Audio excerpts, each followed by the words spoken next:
Welcome to Board Gaming with Austin. So today I am going to be doing a review video as well as showing you the components for My Hero Academia Plus Ultra board game. It came out approximately within the last year, and what you see right in front of you is the game. It's a game for 2 to 4 players, and it can be played in about 30 minutes. It is for ages 14 and up for some reason.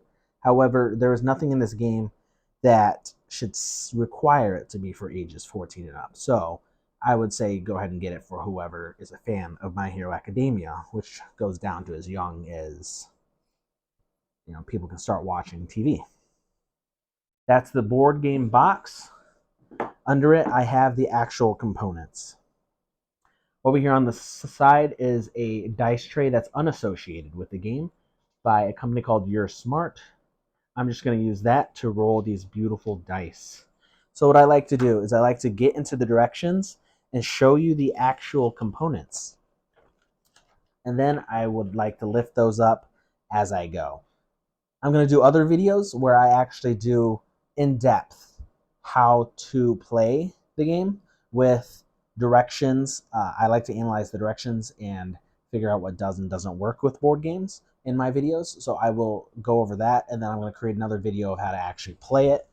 So here are the components. There's one game board, which is right there in the center of the table.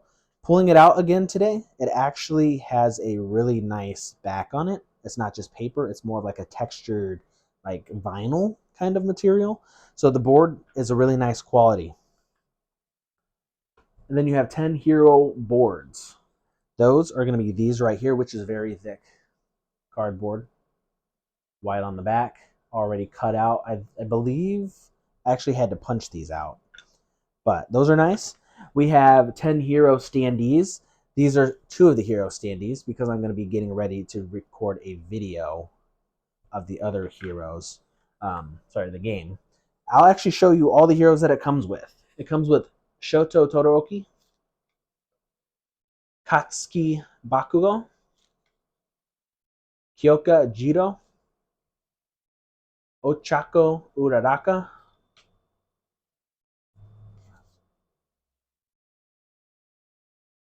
Eljiro Kirishima, Izuku Midoriya, Momo Yayorozu, Fumikage Tokoyami, and we're back. Those are all the same tiles. Then we have 6 plus ultra cards. Those are over here. They have the exact same back as all the other cards, but they say plus ultra on the top. These sleeves are my own sleeves. There's 22 event cards, 7 ally cards, 5 encounter cards. And you mix all those together to form this 45 pile deck. So that's some of the art. That's what an event card looks like. That's what an ally card looks like. Yeah.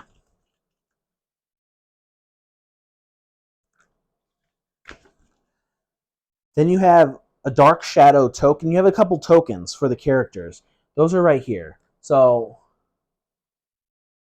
there's a Dark Shadow token and then some ice tokens. Those are the only unique tokens.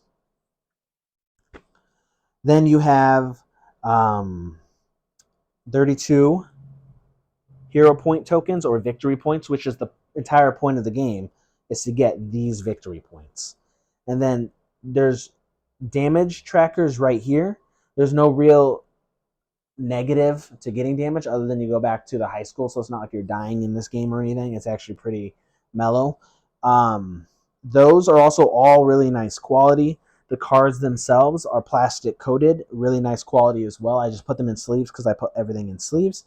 And then you get the hero standees, which are really thick, wide plastic bases, so they're not tipping over. And you get all of these dice. So you get these 6 blue dice right here. And then you actually get this red dice. Alrighty.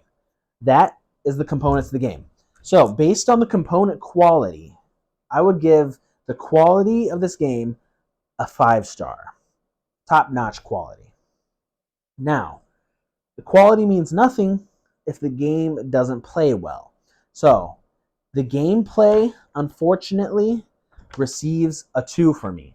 And I'll explain real quick why. The way you play this game is everyone starts in the high school. And this is a quick overview. I'll have an entire video about how to do this. But everyone starts in the high school. On your turn, another reason why I like this game is there's dice. So on your turn, you move your hero or you can stay in the same location.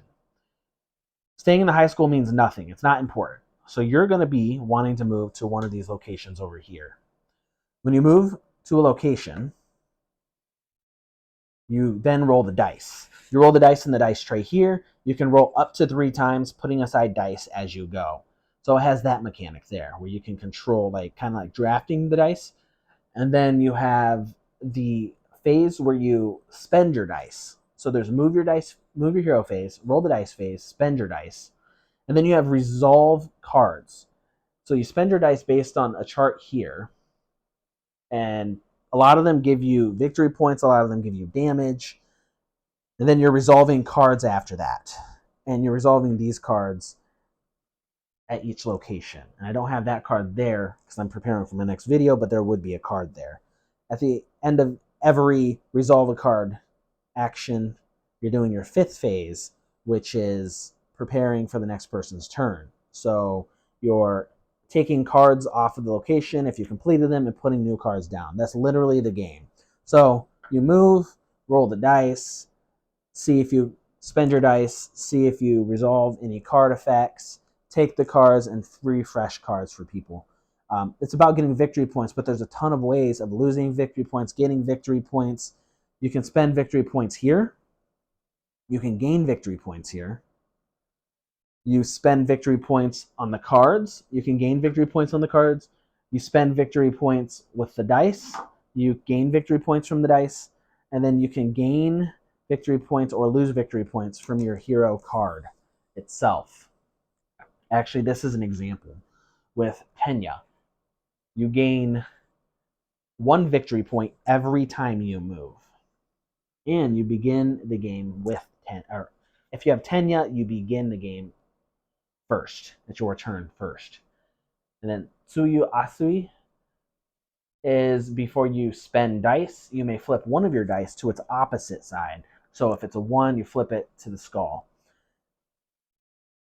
Based on gameplay, it's very, very straightforward and there's not much to it. A lot of people will go straight for event cards constantly, and then if you're going for if you're going for heroes, you only have the chance to get up to 6 damage.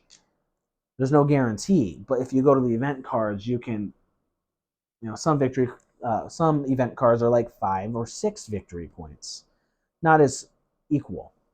Based on gameplay too. So based on the directions, I give it a 2-star. The directions I give 2 stars because there's a lot of components in the game that it doesn't explain. And that's why you want to watch my other review video going over everything. But it doesn't explain these plus ultra cards. It doesn't really explain these tokens down here. It doesn't explain this red dice. There's a lot of things in this game that isn't explained, or the directions are just completely out of order, or they add things that make no sense and it confuses you. That gives the directions a 2. And then I'm going to add this component. I normally don't, but balance. These characters aren't very balanced. So Tsuyu Asui, her only ability is to change 1 dice during the spend a dice phase to the opposite side. 1 dice, 1 time during the spend a dice phase, that's all. Whereas Tenya Ida allows you to get 1 victory point every time you move to a new location, every single turn. And you begin the whole game going first. So that's a really good card. Because of the balancing added on there not being quite accurate, I'd give the whole game a 2. It's not my most favorite game, but it might be yours. So I would give it a try because it is still fun. I still do like playing it. You might like it. It's My Hero Academia. Thank you.